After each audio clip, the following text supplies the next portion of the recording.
Hello, people. Welcome back to our channel Technologic. We are back with another informative video. So, आज एक ऐसे application के बारे में बात करेंगे which is definitely a creator or an influencer, basically a tool और एक ऐसा एप्लीकेशन जो आपको बहुत हेल्प करेगा। प्ले स्टोर मैंने ओपन कर लिया है, सर्च पैनल पे I'm gonna type in Fluish। अगर आप इस ऐप के बारे में जानते हैं तो बिना किसी हेजिटेशन के कमेंट पे हमें प्लीज़ बताइएगा।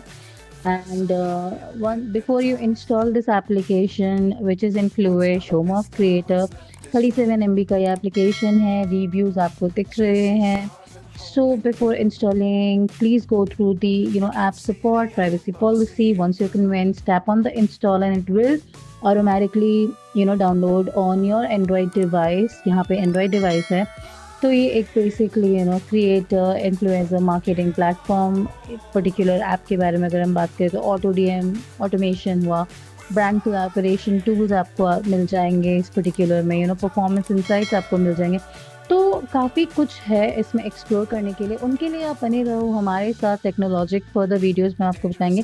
फिलहाल के लिए इतना ही। आई होप आपको वीडियो पसंद आई होगी। Do like share subscribe to our channel Technologic. Stay tuned, keep learning, keep watching. Bye bye.